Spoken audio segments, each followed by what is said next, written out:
Ladies and gentlemen, the American Jury and Bulldog Nation, there is a documentary out on Netflix that I watched the other night. It's called JFK, some kind of a twist to it, but it's new, 2023, and you can watch it. And it is an amazing, and I'm going to start with the premise, which, by the way, I do not believe, but it's wild. And then I'm going to cover some of the things about the JFK assassination with you, because this is coming up. And I took notes while I was watching this because I found it so intriguing. It's a crazy theory. But the theory is, Josh and Jamie, that JFK faked his assassination. And we'll explore the motive here in a minute. Now, regardless of what you think, it is amazing. There is nothing in our history that has struck the fancy of everybody more than the JFK assassination. And it has been a whole documentaries, books written, people can't get enough of it. Just to let you know at the outset, I am somebody that does not believe for a minute that we got all the facts as it related to JFK. I am somebody that believes that either Lee Harvey Oswald played no role or the role he played was a minor role, and to use his words, he was a patsy. So I just where I'm coming from. That's where I'm coming from.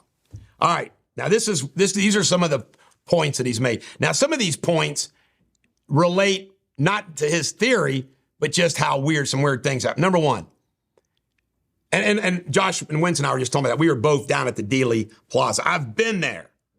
And if you go there, you're like, the way this went down they claim it went down, didn't make sense. Now, this is wild, Josh Wentz.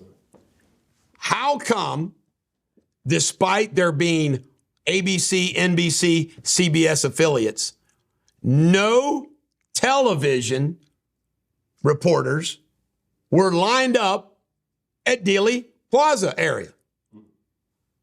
There was no local television coverage of the thing. Number two, Jack Ruby actually was at Parkland Hospital that day doing God knows what. The Dallas coroner was stopped by the FBI and the Secret Service. There's a movie out called Parkland, which illustrates the scene at the hospital pretty well, documents well. The Dallas coroner wanted to do the body, do the coroner report, do the autopsy. The FBI and Secret Service ran over them and took the body back. You ready? An autopsy was done in Washington, D.C., Josh Wentz. Guess what? It was stolen from the National Archives. Nobody's ever seen it. All right. The .30 caliber rifle was announced, according to this new documentary, that a .30 caliber rifle was announced being used before they discovered the gun. You cannot make this up. Tibbetts. Now this is where this story gets wild. Tibbetts, the Dallas cop that got shot that day, you cannot make it up. His nickname was JFK. You know why? Not only his first two initials, drum roll, check out a picture of Officer Tibbetts and John F. Kennedy Jr. They look like freaking twins. That plays a role in this new conspiracy theory. All right. Remember, people forget this. Do you know that Lee Harvey Oswald was only charged with the shooting of Tibbetts? It's the only thing. Remember what Lee Harvey Oswald said. And if you watch him on the videotape, it's pretty wild. He goes, "I'm just a patsy." Why would somebody say that? It comes off so credible, it's not even funny. I'm a patsy, all right? Jack Ruby, who shoots Oswald, all right, mob connections, died of cancer. Never told his full story. Did an interview where he's basically said, I can't, because he's going to die. Who better to kill Lee Harvey Oswald than somebody that's going to die of cancer? All right. Guess who was on the Warren Commission? This is crazy. Dulles. Allen Dulles, the head of the CIA that JFK fired after the Bay of Pigs and threatened to break up the CIA. Who better to be there to make sure nothing goes awry the CIA way than having Allen Dulles on the... Can you imagine that?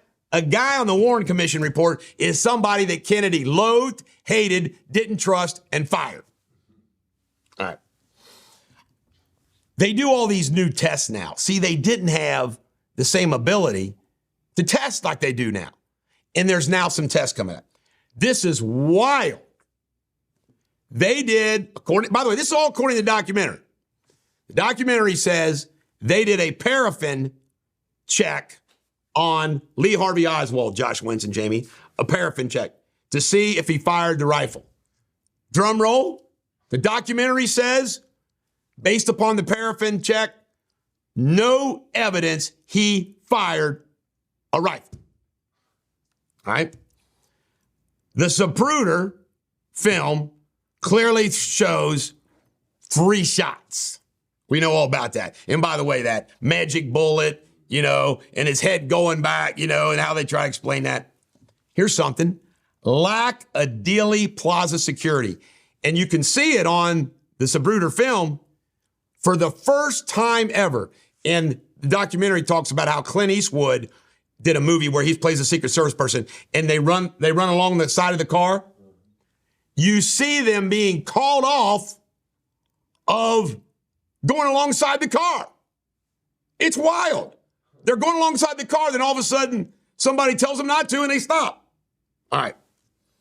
210 and 2011 frames of the Zapruder film are missing.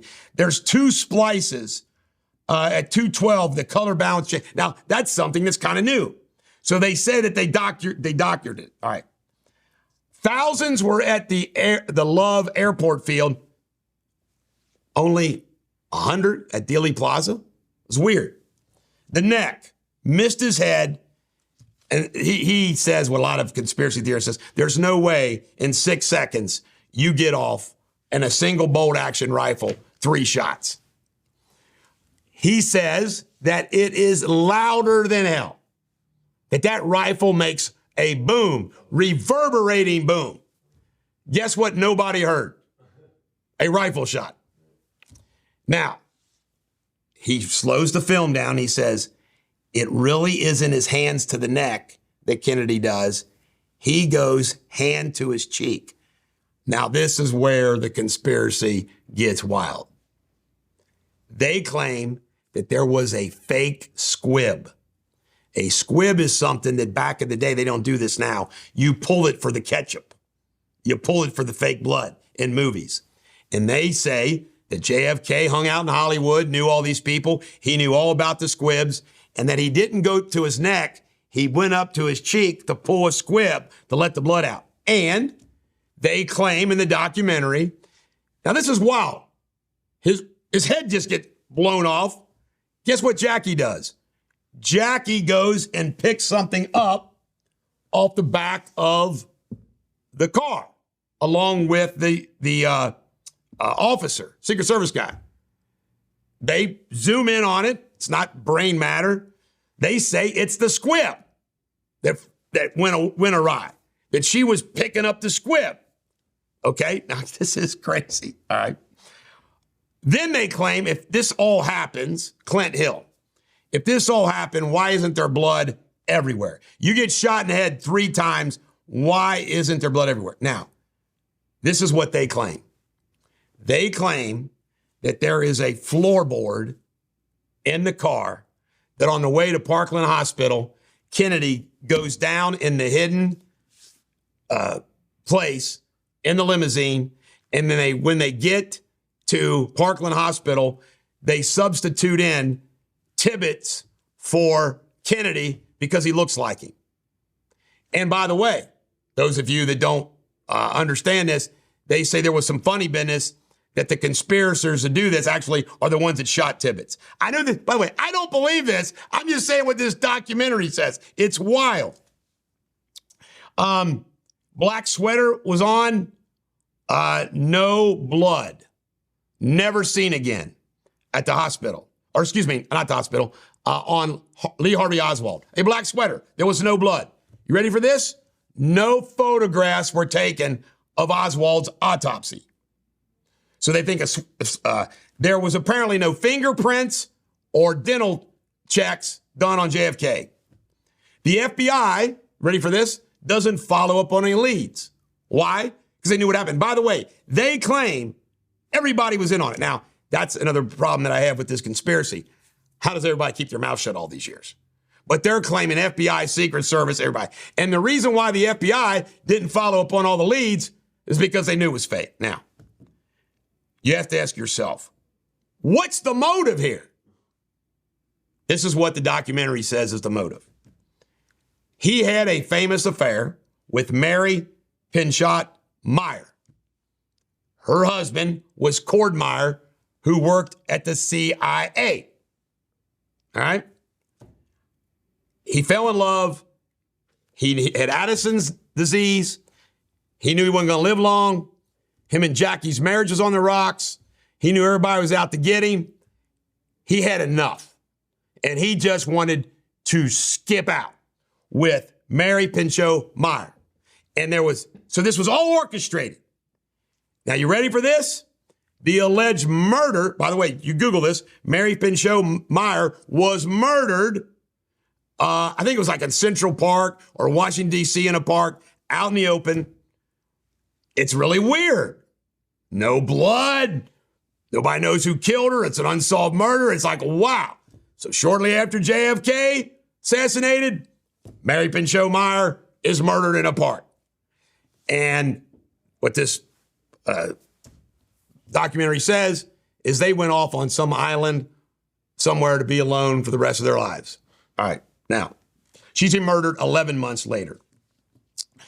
You ready for this? Years later, they exhumed JFK's body. Nobody knows why, what happened, where'd it go. Crazy. All right. Now, I don't believe in this conspiracy. By the way, I do believe in a lot of the crazy stuff that happened. Now, this is creepy, guys. This is creepy. Towards the end of the documentary, they play a phone call of Jackie and LBJ. Everybody knows LBJ was a ladies' man.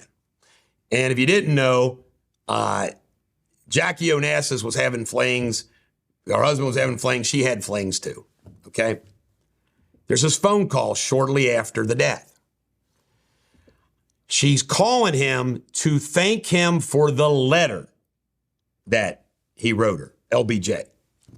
On this phone call, it's wild. She says, "Thank you so much for that letter. You've given me more letters than John did." Then goes on, he says, "Well, we need you. We need you to be strong. We need you to be strong." She is happier than hell on this phone call. There's no grieving spouse. There's no nothing. This is where it gets creepy. He clearly hits on her. Says, "Don't write me notes. Come over here and put your arm around me, and we'll take a walk in the garden." She says, "Okay, I will. I mean, it's a creepy, sicko call, like LBJ's hitting on. So by the way, I believe in all the weird, stupid stuff around us. I do not believe in that. But it's wild that the Tibbetts looks just like JFK and all this stuff, trap door in the car. So I don't believe it. But that's the documentary that's out right now. A completely new theory of JFK. Why? I'm sure that they're making money on this theory. The assassination was fake and everybody was in on it. I do not believe it. Jamie, do you believe the assassination was fake? I I don't know what to believe. Josh? I didn't until now. See, you got to watch. By the way, the purpose of this video is to tell you to go watch the documentary. You'll find it wild. It's wild. It's one of those things where you're listening and you're wanting to say bullshit, bullshit, bullshit, but you can't bring yourself to say bullshit. But you know, regardless of the assassination, LBJ, man, he hit on everything.